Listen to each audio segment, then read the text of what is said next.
Ok, irmãos, vamos lá então. João capítulo 8. João capítulo 8.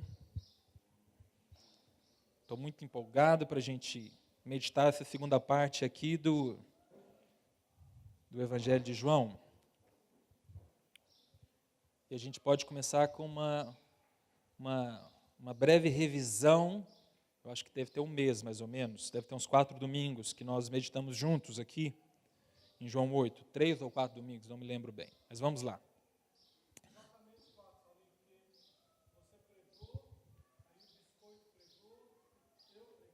Certo, perfeito. 4 domingos atrás. E você vai perceber, claro, como sempre, como tudo que é de Deus, que as coisas elas não são quebradas, elas não estão desassociadas, né? Se você está com o seu coração aqui, esteve aqui nesses 4 domingos, você vai ver que já teve um contínuo. Como está tendo um contínuo, como toda a vida, quando a gente anda com Deus, ela vai trazendo um sentido em cima de outro sentido e vai só afirmando aquilo que nós temos, né? Ok. Eu vou deixar vamos lá, João 8. Do 1 ao 11 vai ser a nossa conclusão hoje. Você segura ele, depois nós não lemos do 1 ao 11 na primeira vez, nós começamos direto no 12. É uma história bem conhecida e nós vamos ler depois, no final. Mas nós lemos no 12, quando Jesus fala assim, eu sou a luz do mundo. E na versão da mensagem tem uma analogia muito interessante, que diz assim, aquele que está em mim não ficará tateando no escuro, né? Então, primeiro princípio que nós extraímos há 4 domingos atrás foi esse. Quando eu enfrento uma realidade no reino de Deus, quando eu vivo o reino de Deus nessa perspectiva integral, primeiro princípio, o princípio mais básico é, eu saio do escuro, ele me convida a parar de andar a esmo, assim, né, com aquela incerteza, com aquela insegurança, com aquele medo, com aquela tensão sensível, totalmente vinculada com um peso de saber que a qualquer hora eu posso cair, eu posso machucar, eu não sei o que vai ser de mim. Primeira perspectiva, ele como luz do mundo. Então, nós não precisamos mais ficar tateando no escuro. Isso está bem no versículo 12. E aí a gente foi lá para o 19, saímos outro princípio. Quando os fariseus que estavam ali andando com Jesus, desenvolvendo aquela conversa com ele, perguntaram, mas onde está Deus? Onde está o Senhor? Onde está esse Deus que você, Jesus, tanto fala? Né? E aí Jesus fala algo e a gente gastou um tempo pensando nisso, quando ele confronta a atitude do coração daqueles homens, dizendo, vocês vão perder Deus de vista se insistirem numa posição como essa. Nós falamos muito disso. Vocês vão perder Deus, Ele vai escorrer sobre as suas mãos, porque o seu coração não está nisso. A sua motivação não está nisso. Como Deus já falou muito conosco hoje cedo. Né? E esse foi o segundo princípio, que pega do 19 ao 21. Depois você pode ler com muita calma na sua casa. E aí a gente terminou do 22 ao 24, quando Jesus começa a falar que eles estavam presos, eu vou ler até aqui na minha versão da mensagem, 22, Jesus explicou, vocês estão presos ao que é mundano, eu estou em contato com algo que é além dos seus horizontes. Vocês vivem de acordo com o que veem e tocam. Eu tenho outros parâmetros. Já disse que vocês perderão Deus agindo assim. E aí o terceiro princípio que nós extraímos há 4 domingos atrás, foi quando nós deixamos que o mundanismo, e a gente pensou, fomos com muita calma, para você não confundir essas coisas, achar que mundo é pecado de adultério só. Né? É como que os valores deste mundo, além desses pecados clichês que a gente tem, que a gente fala, não, aqui dentro nós não cometemos, então o mundanismo não está na minha mente. E a gente entendeu que não é nada disso. O mundanismo é pensar como o mundo, acreditar que estamos em crise, então para que eu vou ser generoso, eu preciso cuidar, afinal, se eu não cuidar, né, nós vamos tudo por água abaixo. Crise, de acordo com esse mundo, quer dizer que quem vai sustentar a mudança da crise é o quê? É seu braço. Então trabalhe mais, faça melhor, então a culpa é sua, ou o mérito vai ser seu. E a gente pensou uma série de dimensões disso, como que o mundo invade a mente. E aí eu começo a agir e responder com o que é mundano. E aí nós chegamos no ápice, e desse ápice a gente vai continuar hoje. Eu queria que você decorasse esse versículo. Simples, simples, simples, mas que isso pode mudar a sua história, irmãos. E conhecereis a verdade, e a verdade vos libertará. João 8, 32. Vamos comigo? Eu vou contar 7 e 8 e você vem. Solte a sua voz, certo? E 7 e 8. E conhecereis a verdade, e a verdade vos libertará. João 8, 32. Quando decorar um versículo, uma dica que eu te dou, né, que eu aprendi quando eu era adolescente. Decore a referência. Você nunca mais esquece, aquilo vai. Né, tem coisas que eu lembro. 1 João 4, 18. No amor não existe medo, antes o perfeito amor lança fora o medo. E você começa. Né, guarda a referência, ok? E conhecereis a verdade vos libertará. Vamos ler então, dessa metade até o final, e a gente vai extrair os princípios, ok?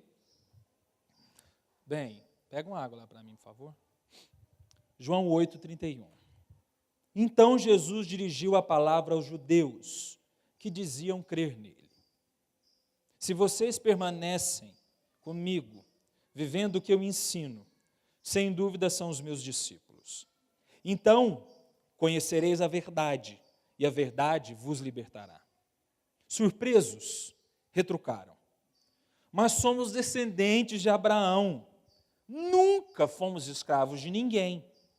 Como você pode dizer, a verdade vai te libertar? Jesus respondeu, declaro solenemente a vocês que quem escolheu uma vida de pecado, caiu numa armadilha, num beco sem saída. Assim, é de fato um escravo. Um escravo é um hóspede temporário, que não pode ir nem vir quando ele quer. Já o filho tem uma posição estabelecida e o controle da casa. Portanto, se o filho vos libertar, verdadeiramente vocês serão livres. Sei que são descendentes de Abraão, mas também sei que vocês estão tentando me matar, porque minha mensagem ainda não entrou na cabeça dura de vocês. Estou falando de coisas que vi enquanto estava na companhia do Pai, e vocês teimam em fazer o que ouviram do pai de vocês. Eles ficaram indignados. Nosso pai é Abraão. Jesus contestou, se vocês fossem mesmo filhos de Abraão, realizariam as obras de Abraão. Mesmo assim, aqui estão vocês, tentando me matar. Um homem que fala a verdade, que recebeu diretamente de Deus. Abraão nunca fez nada parecido. Vocês insistem em repetir as obras do pai de vocês.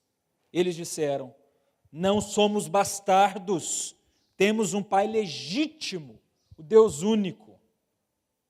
Se Deus fosse o pai de vocês, Jesus prosseguiu, vocês iriam me amar, pois vim de Deus, e aqui cheguei. Não vim por conta própria, Ele me enviou. Por que então não entendem uma palavra do que eu digo?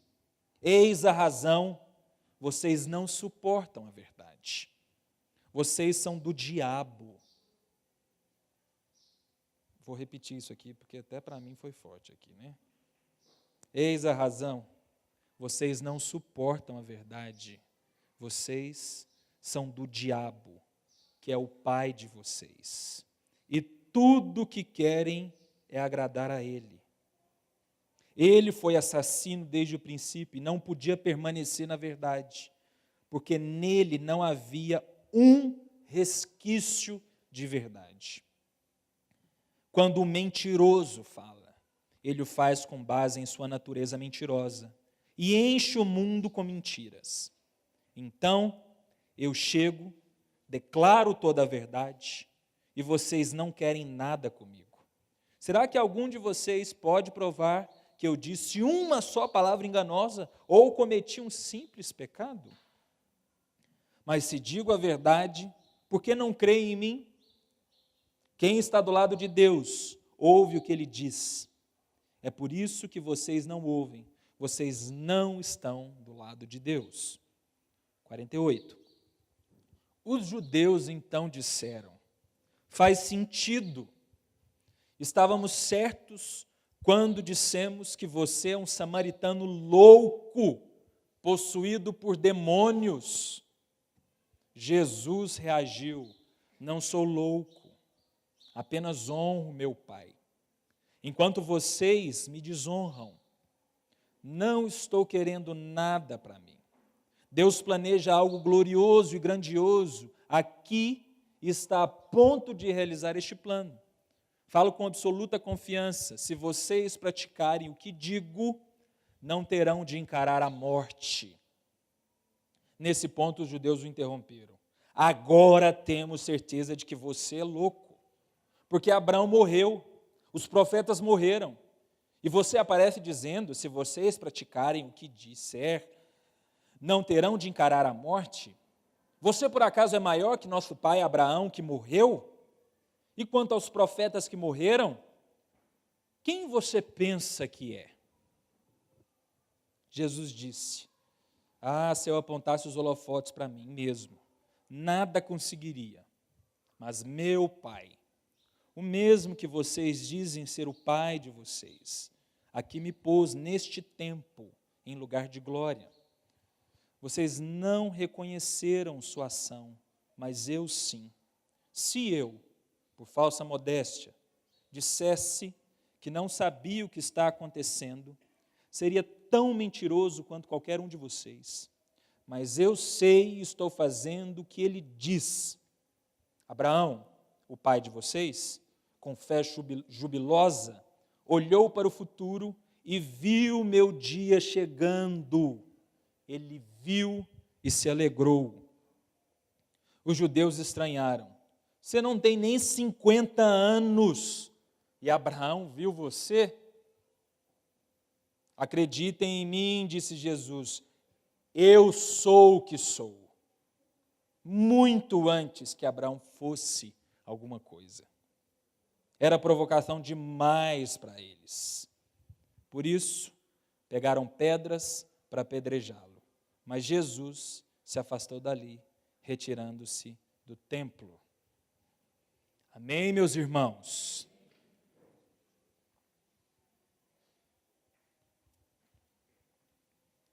É muito interessante ler, agora que a gente leu tudo, depois você leia com calma na sua casa.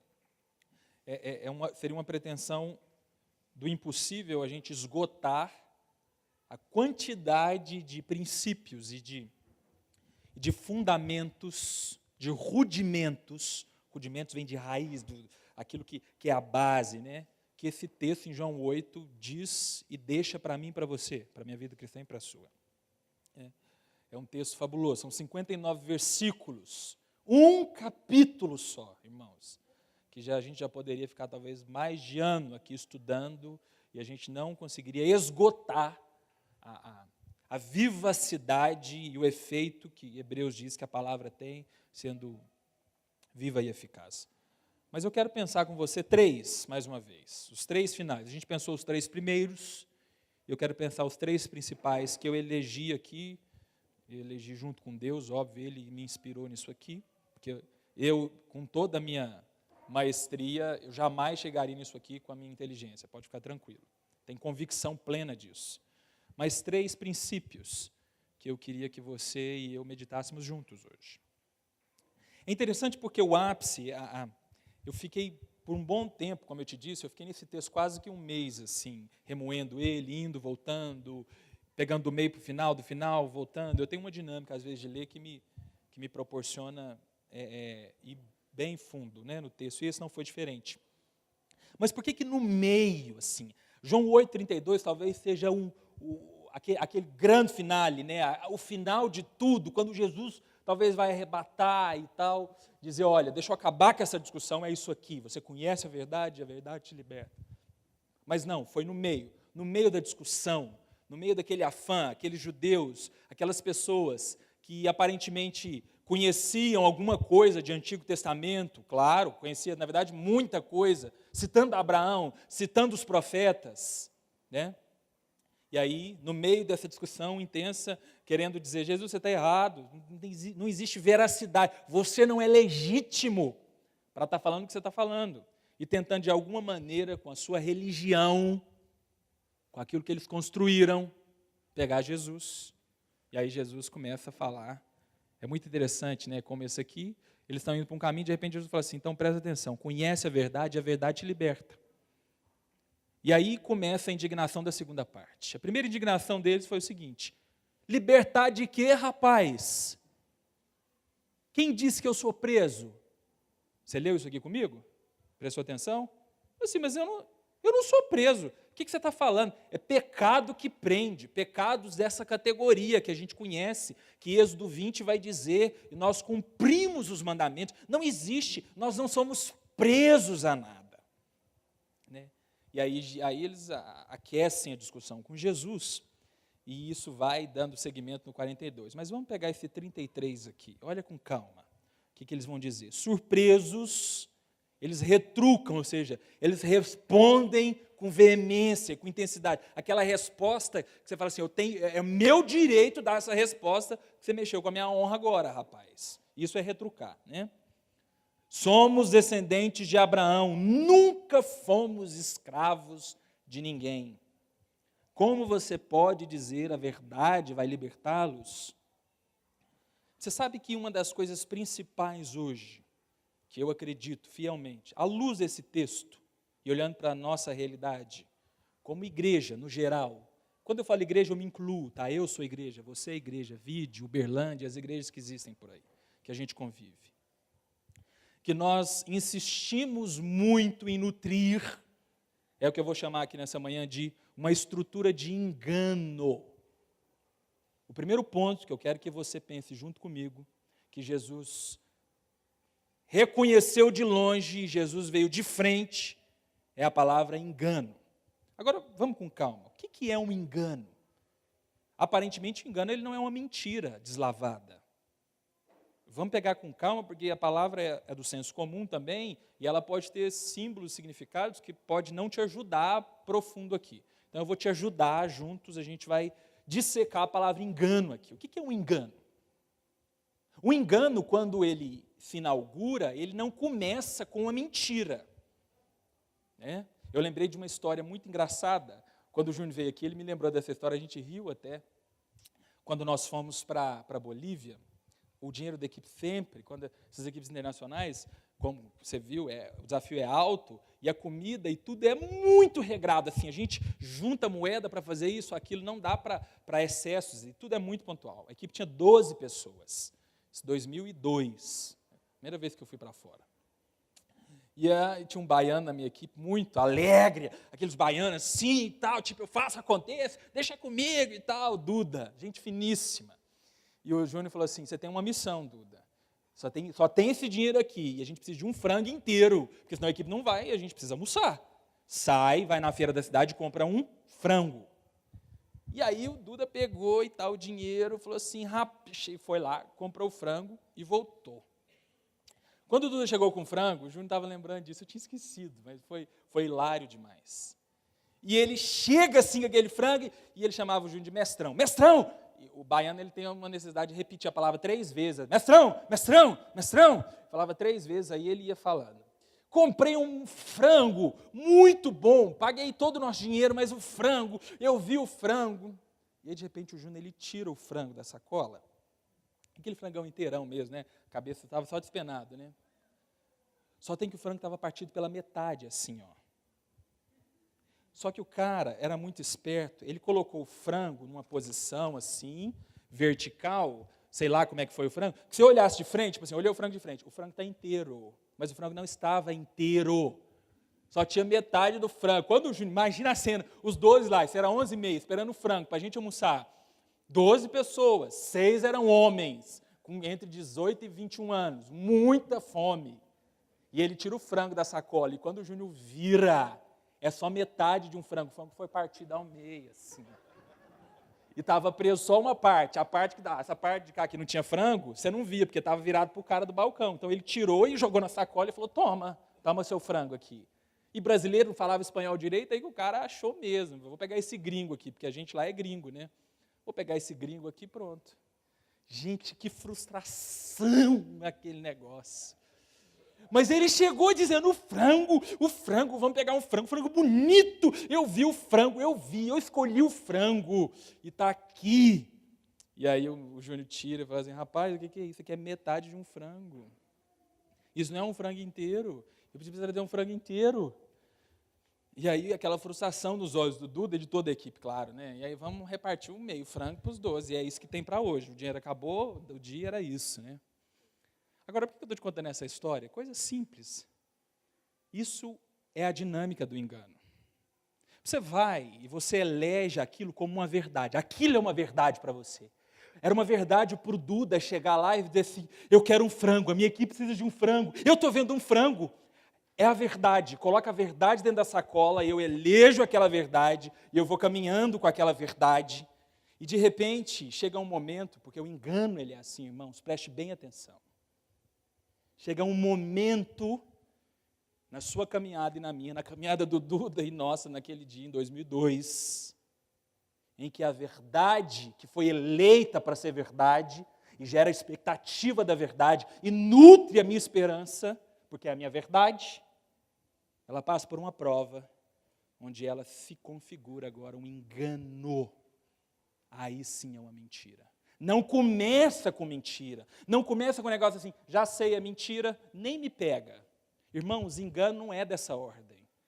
Você não reconhece o engano a priori, assim, dizer, isso tudo é engano, vou pular fora disso. Não, irmãos. A noção de engano na minha vida e na sua começa com aparência de verdade. Uma pseudo-verdade, pseudo é falsa. Aquela verdade, você fala assim, é isso aqui. É assim que serve a Deus. É assim que eu devo fazer. É assim que a minha vida deve ser. É assim que eu mexo com finanças. E aí, claro, tem um movimento do engano, né? O engano ele é nutrido pela nossa cultura, pela nossa criação. Assim, não quero atribuir, não tem culpa. O engano não é a culpa do outro, irmão. Supera isso também. Isso não é. Estou dizendo como é que ele é movimentado, como é que ele chega, como é que ele solidifica. A gente vai comprando ele pelo caminho. A gente compra esse frango pelo caminho, porque nós não estamos enxergando todo ele.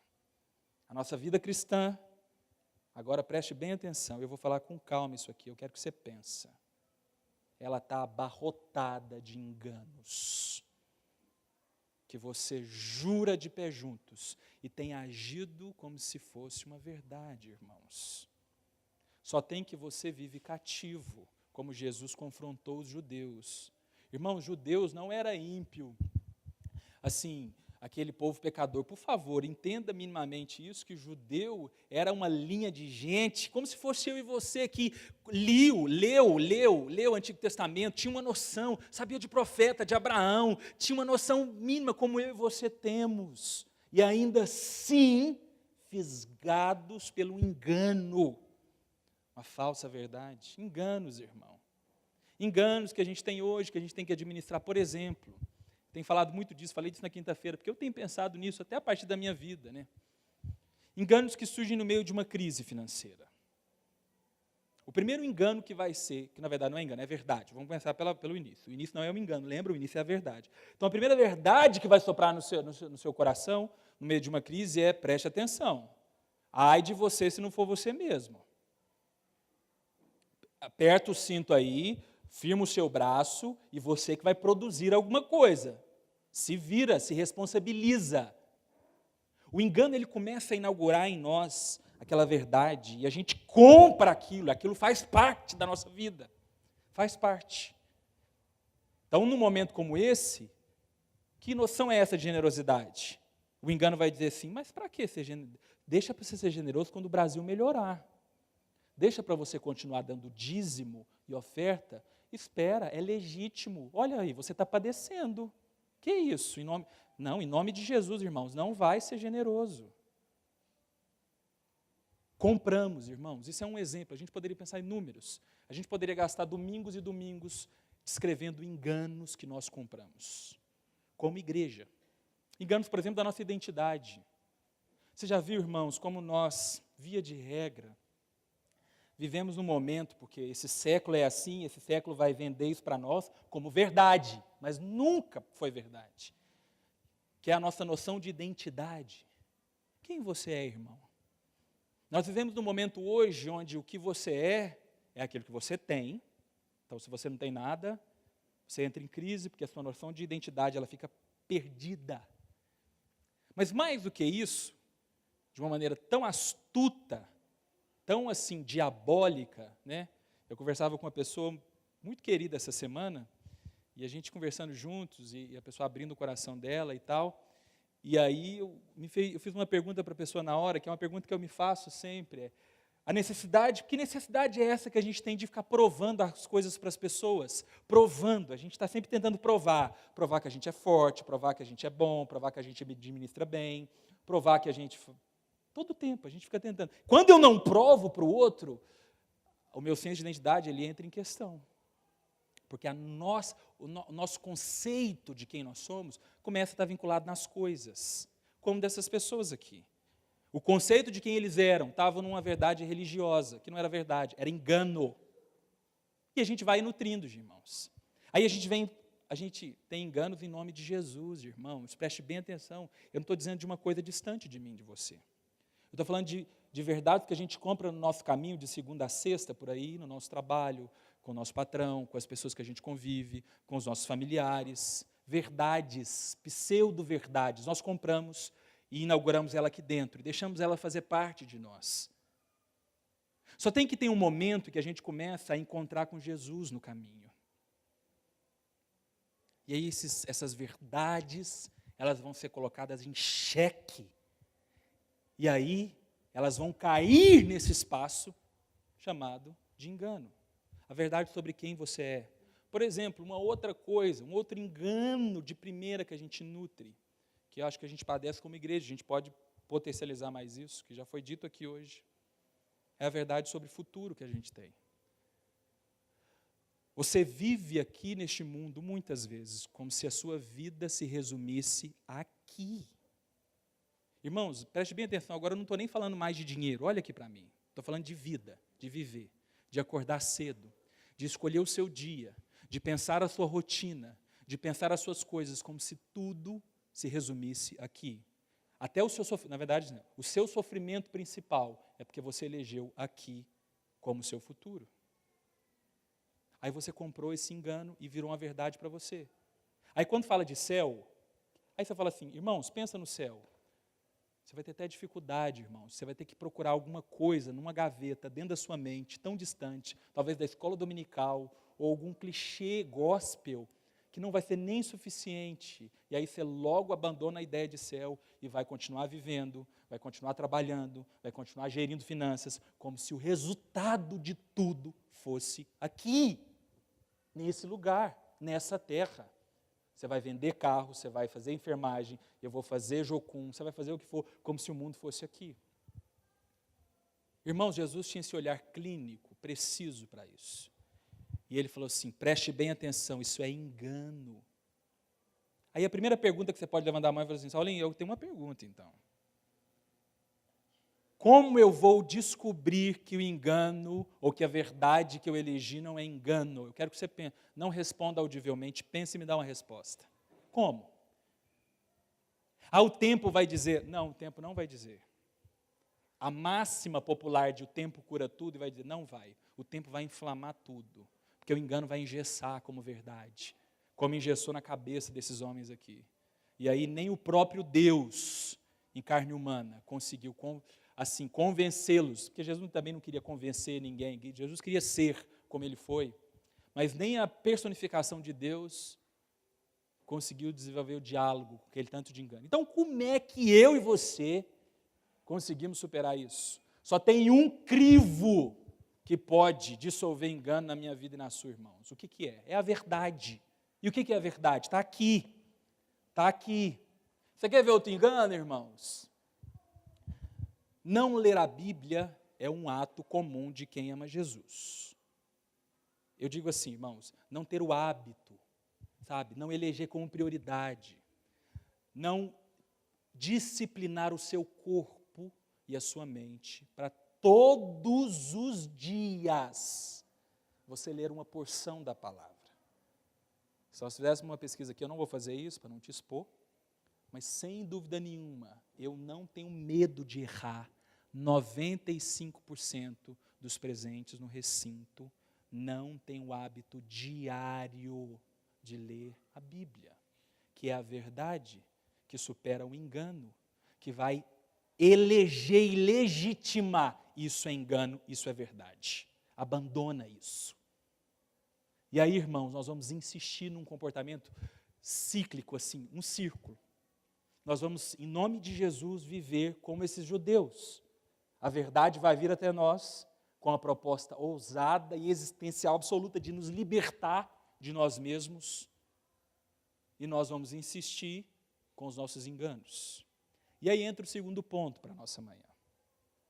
Como é que o engano, via de regra, e isso é fato, irmãos, se é pela verdade que ele é testado, como é que acontece essa testificação da verdade com o engano? Só tem um caminho, e ele é estreito. Não tem como pegar atalho, Carlão. Não tem como eleger caminhos paralelos quando se trata da verdade.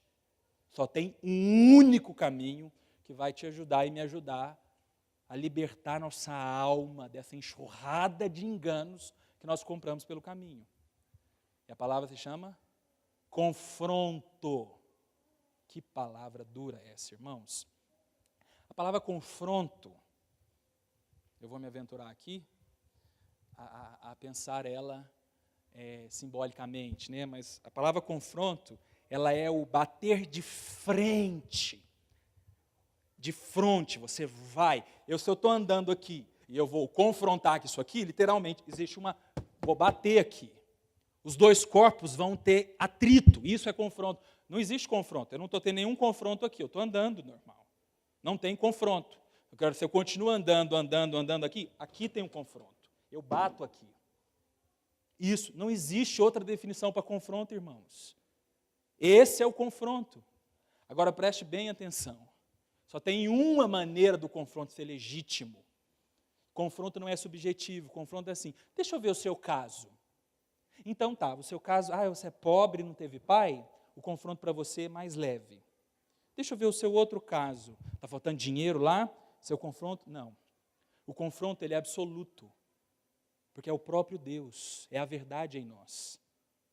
Quando Jesus fala assim, preste bem atenção no que vocês estão falando, aí Jesus fala assim, ei, sabe o que isso está me parecendo? Ou, na verdade, ele não fala parecendo, né? Mas ele fala assim, a sua postura não te diz que você é filho de Deus, judeu. Lembra que eu li 2 vezes aqui? O que o confronto falou? A sua postura, que está sentado aqui na igreja, ou que está pregando aqui nesse microfone, te coloca como filho de quê? Do diabo. Irmãos, o que é isso? É o confronto. Confronto é um movimento duro, que vai haver no primeiro momento uma resistência, mas ele tem um objetivo, que é nos quebrar. Quebrar o quê? O engano. Rapaz, você tem noção do que é Jesus, Daniel, te chamando de filho do diabo? Eu não sei se por isso que eu tentei ler 2 vezes, para ver se você dava uma arrepiada no espírito, porque eu arrepio no espírito com esse negócio. Não foi os discípulos, não foi o Zé da esquina que chamou o outro de filho do diabo. Foi Jesus dizendo, você é filho do diabo. Confronto.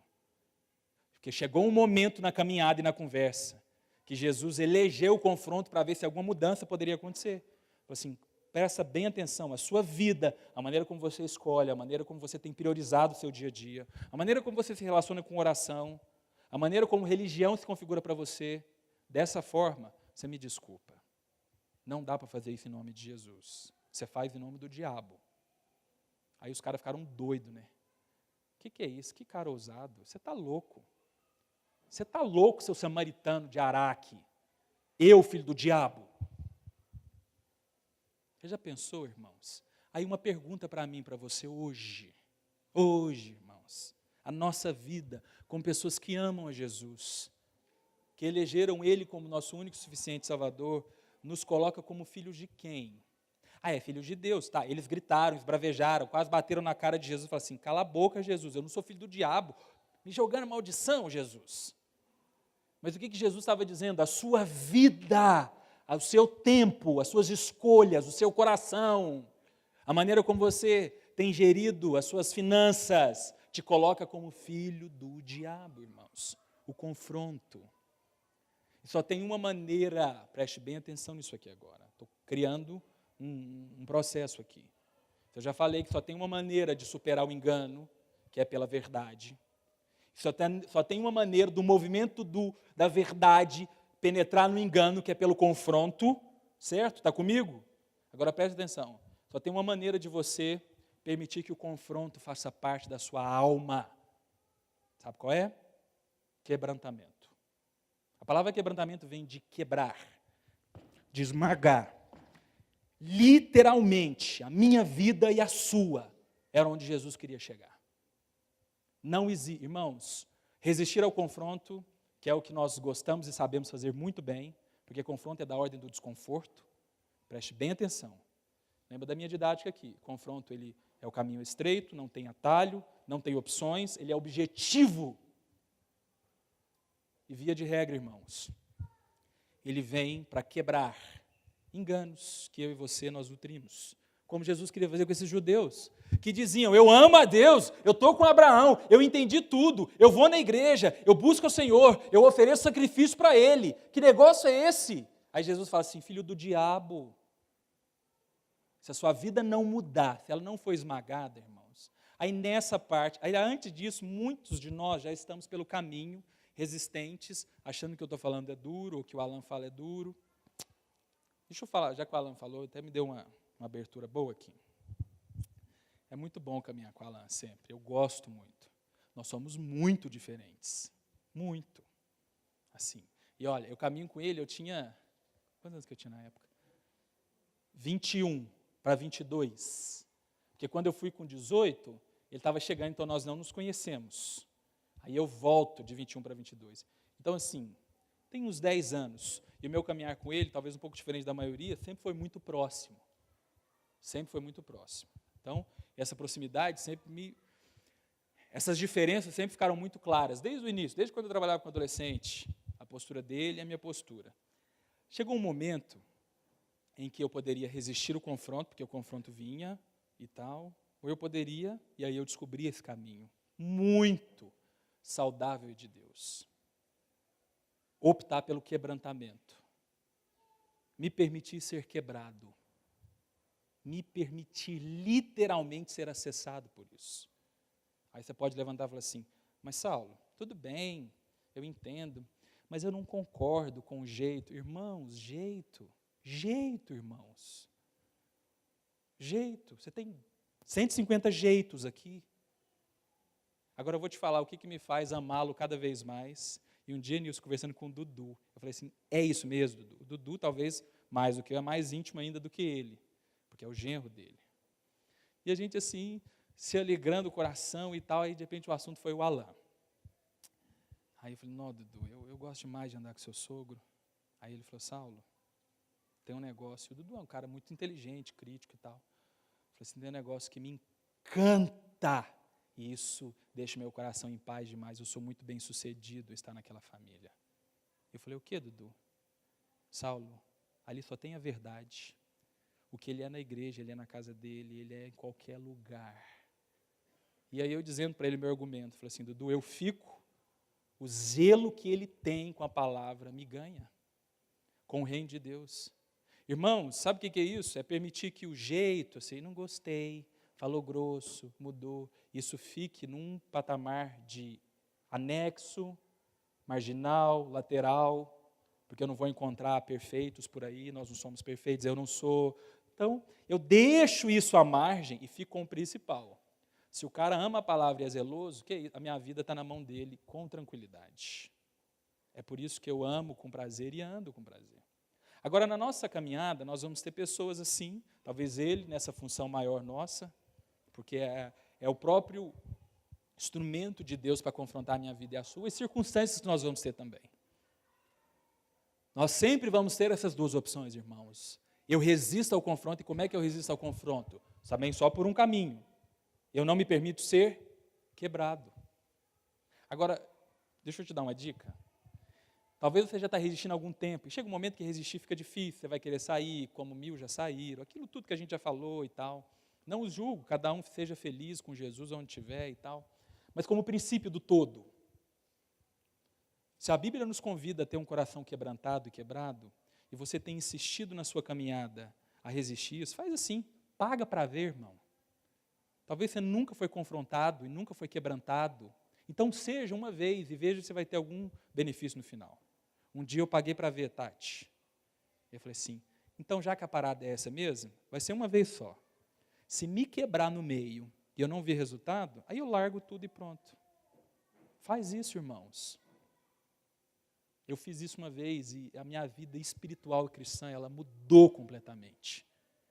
Pode me quebrar, me quebra, Jesus, com a circunstância, com a fala do outro, com o que você tiver disponível mesmo. Eu vou pagar para ver, mas pelo menos uma vez na vida, se até aqui eu não fiz isso, vai ser de todo o coração. Eu vou estar aqui, pode quebrar, eu vou literalmente permitir que a verdade entre na minha vida e eu possa andar mais uma milha, eu possa dar mais do que receber, eu possa servir mais, e aí eu vou ver onde vai dar. Porque se der errado, beleza, aí sim, aí a gente passa a régua. Agora, irmão, você nunca fez isso? E aí você fica numa posição, é delicada a posição que a gente fica, você está ficando talvez, que é naquele em cima do muro, assim, não vou nem deixo o muro.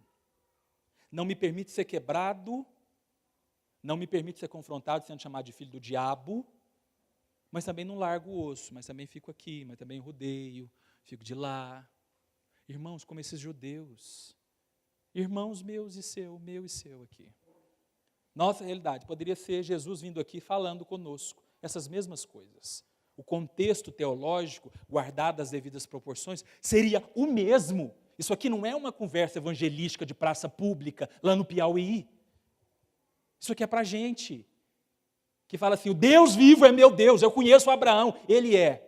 Confronto. E engano só pode ser vencido com confronto. E confronto, necessariamente, ele vai me quebrar. Irmãos, não interessa o seu endereço ou o meu endereço, a minha índole, a sua índole, não interessa nada. Para o confronto, ele só tem um objetivo, que a verdade prevaleça. Que a verdade te liberte. Porque se verdadeiramente o Filho te libertar, você vai ser livre. Livre. E aí entra a parte final. Quando eu entendo que a minha vida está povoada de enganos e só a verdade vai poder dizer isso é engano, por que você está pensando assim? Para com isso. Eu me lembrei de uma, né? Aí quando você aprende o caminho, irmão, você aperta o cinto, porque vai ser todo dia. Quando você permite que a verdade te convide a ser quebrado, vai ser constante. Eu lembro quando eu comecei com esse negócio de pagar para ver e tal, eu morava no Rio isso. Eu morava com outro missionário, assim, ele morava em outra casa e tal, e a gente trabalhava numa mesma igreja em Brasília, assim, de vez em quando a gente ia para essa igreja em Brasília trabalhar, juntos, acampamento de adolescente, então a igreja pagava tudo, passagem e tal, e era uma beleza, era muito bom, né? Era minha família, a família dele, eu, Diane, a mulher dele e ele. Mas aí com o tempo, esse cara, eu falei, um cara arrogante, estranho, tinha uma postura, e claro, um cara muito diferente de mim e tal, talvez até poderia ser arrogante, mas na minha cabeça é cara arrogante, de jeito nenhum. Aí eu comecei a resistir, falei, eu não vou trabalhar com esse cara não, a próxima vez que chamar vai só ele, eu não vou. Não vou, e fiquei e tal, e negócio, enfim, teve toda uma história, chegou no ápice, aquilo ficou tão delicado, o cara morava assim, ó, a 5 passos da minha casa, mineiro também, estava lá com o mesmo objetivo que eu no Rio de Janeiro, preparando e tal, e um dia eu orando a Deus, falei, Senhor, que cara arrogante, e justificando aqui na minha mente para Deus, olha a postura do cara, Senhor, eu não aceito isso, imagina que ridículo que eu era, Senhor, isso, aí Deus vem com toda, mas é aberto, pago para ver então, eu quero ser um cara segundo o seu coração, um homem de Deus e tal, Deus veio assim, com muita delicadeza e intensidade, eu falo assim, você está fazendo com que o problema corra pelas suas mãos. Eu falei, Deus, como? Como é que eu vou resolver isso? Deus falou assim, antes de você tentar resolver, você tem que entender o que está acontecendo. Eu falei, tá bom, Deus, olha, eu estou aqui e tal, porque aí o povo de Brasília parou de me chamar, só chamava ele, negócio, a gente tinha um amigo em comum, esse amigo ficou para o lado dele, tá, aquela história, né? Falei, poxa, Deus, o que é? E Deus falou assim, você tem inveja dele, Saulo. Ele toca violão, você não toca. Ele prega melhor do que você. Juntou tudo isso, Saulo. E ele é diferente de você. Ele não pensa como você. Está aqui, Saulo. Só que isso está sendo uma verdade para você, como se ele fosse só o egoísta da história.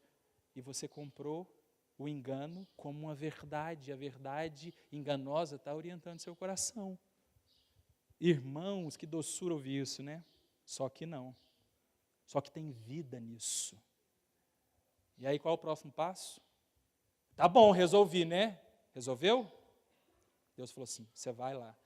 Isso, gente, isso foi anos, tá? Estou te contando uma história de anos. Que foi acontecendo. Isso não foi do dia para a noite. O engano, ele sustenta por anos na sua cabeça. Eu já voltei para Uberlândia, início de curso errado um dia, e Deus falando, já tinha falado um monte de coisa comigo, e Deus falou assim, ó. Falei, tá bom, Deus, então serviço completo. Eu tenho que rever esse cara. Para eu pedir perdão, eu preciso me humilhar para ele, eu preciso rever ele. Aí eu comecei a orar, mas eu falei assim, vou orar, mas o cara mora tão longe de mim, a gente nem se cruza pelos mesmos caminhos, nunca que isso vai acontecer, Tá bom, já fiz minha parte e tal. Aí um dia orando, beleza, orei, acabou.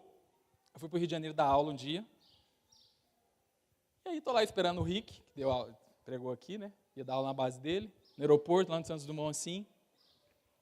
De repente, mas esse cara nem anda jogo mais. Então eu falei assim, a chance de eu encontrar com esse cara é zero, mas o dia que eu encontrar eu vou falar, Deus, é claro. E orei de coração, mas aquele coração aberto e dizendo assim, ufa, a chance é mínima, então eu vou ficar com a chance mínima e com a máxima também, mas a mínima me dá um ufa, né? Irmãos, eu estou lá no Santos Dumont, assim, de repente, os dois, o Rick com ele do lado, assim. Eu falei, não, tá de brincadeira.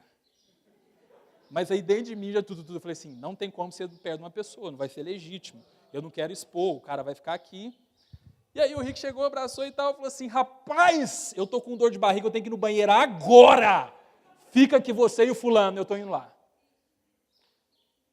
Isso foi o ano passado, o ano retrasado, final do ano, pouquíssimo tempo. Chegou a hora, Daniel, de ser quebrado para ser livre. Gente, não tem outro caminho. Não teve outro caminho para Jesus, a não ser ficar nu naquela cruz, expondo toda a sua nudez, para que você fosse livre hoje. E eu olhei para ele e falei, fulano, claro, já tinha um clima, o clima estava de anos ameno. Rapaz, eu preciso fazer uma coisa aqui agora e acredito que Deus preparou isso aqui. Me perdoa, porque eu tive inveja de você. Porque você toca, eu não toco. Eu não prego tão bem quanto você. Você é mais agradável do que eu nos seus relacionamentos. Você é mais engraçado do que eu. Esse foi o problema. O problema não foi você, fulano. Fui eu. Me perdoa, cara. Olhando nos olhos dele. Abracei, falou algumas coisas também, a parte dele e tal. Quebrado, irmãos. Isso é quebrantamento. Por quê? Qual é o próximo passo?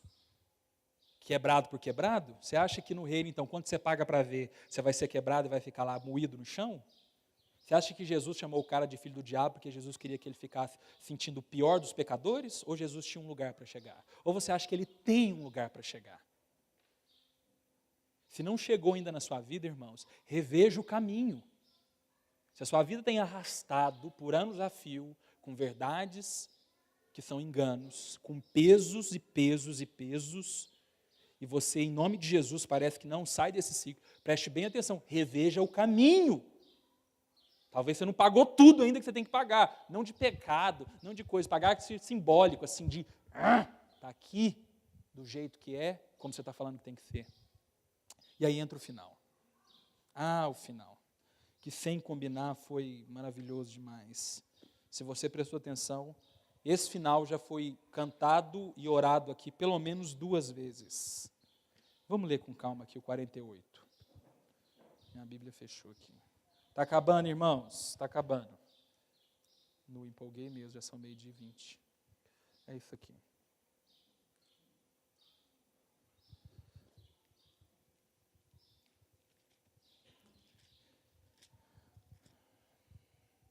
Jesus prosseguiu: não sou louco, apenas honro meu Pai, enquanto isso vocês me desonram. Não estou querendo nada para mim. Deus planeja algo glorioso e grandioso. Aqui está a ponto de realizar esse projeto. Falo com absoluta confiança. Se vocês praticarem o que eu digo, não terão de encarar a morte. Primeiro resultado para a minha vida e para a sua. Você não precisa encarar a morte mais. O quê? Não, agora você foi herético, irmão. Preste bem atenção, senão você vai ser igual aos judeus aqui. Não é essa morte física, não, porque essa você vai encarar e eu também. Mas é uma existência pautada em morte aqui. São sentimentos de morte, esses relacionamentos de morte. Tudo aquilo que provém do engano é morte. Essa segunda-feira de morte que você vai ter que enfrentar é um casamento de morte. Separa, mesmo que o casamento seja o mesmo e as finanças sejam as mesmas, morte é o estado de espírito que quando nós não somos livres, nós vamos ter que administrar. Mesmo sendo concursado, mesmo sendo juiz, mesmo sendo presidente da república, seja lá o que for, você vai ser livre. Uma das coisas mais gostosas de servir Jesus, a mais para mim, é chegar às vezes no final do dia na minha casa, dando minha conta no vermelho, as coisas complicadas, problema na Jocum, saindo pelo ladrão, e eu falar assim: eu sou livre, eu sou livre, eu sou livre. Nada pode contra isso. E aí Jesus fala, 58, acredite em mim, disse Jesus, eu sou o que sou. O terceiro ponto, para concluir, a revelação invade a sua alma. A revelação de quê? Como Deus falou conosco pessoalmente, como foi orado aqui num outro momento. Eu sou, e isso me basta. Labian causou uma revolução lá na Jocum, um conflito lá com a Laís. Imagina a Laís, aquela recém-convertida, ouvindo um negócio que eu vou te contar agora do Labian. Labian chegou lá um dia para dar aula na ETED e falou assim: Deus não existe! Antes disso, ele já tinha falado assim, bonde, daquele jeito, claro, teológico, Deus não ama todo mundo, bem calvinista, né? E o trem, foi a semana que eu não estava aqui viajando, então o trem lá pegando fogo. Mas deixa eu contar dessa, Deus não existe. Puf, a gente vai encerrar com essa. Labian, Deus não existe. Aí a Laís pulou, falou assim, você é herético. Quer dizer, ela não sabe nem falar herético assim, porque ela é nova, ela não sabe o que é herético. Falou assim, rapaz, você não é de Deus, não. Tadinha, na cabecinha dela, claro. Como que Deus não existe? É claro que Deus existe. E Deus, Labiano falou assim, Deus não existe não, irmã. Deus é. Aquilo que existe foi criado. Deus, Ele é, irmãos. Descubra uma coisa que esse caminho vai te dizer. Nada no universo aponta para mim, para você, irmãos. Nada, na verdade, vai nos colocar em primeiro plano. Ainda que este século insista em jogar esse engano de que você tem que ser movido pelo que você sente, eu quero dizer que nada neste mundo aponta para o mundo, nada que existe, enaltece esse mundo, aponta para o mundo, aponta para mim, para você, tudo aponta para o Verbo, porque Ele era o princípio que habitou entre nós, o alfa, o ômega, o início e o fim. Quando a nossa vida habita nessa revelação, irmãos, aí nós somos livres. Mesmo que tudo circunstancialmente fique a mesma coisa. O eu sou, porque ninguém criou ele, ele é, começa a fazer parte de mim e de você. O início da história, não vou ler, mas você conhece, sem combinar, o Jefferson cantou, do 1 ao 11. Esses mesmos judeus pegam a prostituta, joga nos pés de Jesus, e fala assim, agora resolve Jesus, quero ver, vai negar Moisés? Porque Moisés nos ensinou que nessa configuração de pecado é uma pedra na cabeça. Aí Jesus vai, abaixa, escreve, negada foge, galera foge. Ficou só Jesus e a mulher. Ficou só Jesus e eu. E Jesus olha nos meus olhos e fala, cadê o peso, a condenação? Cadê o espírito de morte? Não é espírito de morte que vai tirar a sua vida, não, mas cadê essa emoção de morte, essa vida de morte? Cadê? Porque quando eu estou com Jesus, isso some, irmãos. Aí Jesus fala, cadê? Eu respondo, não sei, não está aqui, foi tudo embora. Aí Jesus fala, então vai e não peques mais. Eu não te condeno. É assim que eu quero terminar com você, irmãos. a despeito de todo o confronto, toda a dureza. É duro mesmo, irmãos. Mas beba o mel final de que não existe condenação para aqueles que estão em Cristo Jesus. Feche os seus olhos para a gente orar. Muito obrigado, Senhor. Que proposta ousada para nós. Conhecereis a verdade, e a verdade vos libertará, Deus. Obrigado que essa verdade, ela identifica o engano, ou os enganos que nós vamos nutrindo nas nossas vidas, Deus. E essa verdade, então, ela confronta o engano, Deus, para que a verdadeira revelação alcance os nossos corações. A revelação de que tudo aponta para Ti, Deus. Nada nesse universo diz respeito a mim e a ninguém que está aqui. Obrigado que essa verdade me chama a viver não pelo que eu sinto, mas pelo que eu creio, Deus. E essa verdade vai entrando, Deus, e ela me quebra, e ela precisa me quebrar mesmo. Porque o que existe aqui é morte, é um corpo de pecado, é uma mente de pecado, são argumentos que distanciam do reino de Deus. E se não for o quebrantamento, se não for a quebra, o esmiuçar, Deus, se não for essa pedra angular batendo na estátua e quebrando ela, essa estátua de engano, não existe vida abundante, Jesus. Nos ensina então, Pai, a desejar isso e no nosso bom sentido, no nosso bom português popular, a pagar para ver e ver aonde a gente vai chegar com isso, Deus. Obrigado, porque em cima de tudo isso, não existe nenhum peso de condenação. Mesmo sendo pecadores, o Senhor fala, vai, não peques mais. Muito obrigado, no nome de Jesus. Amém.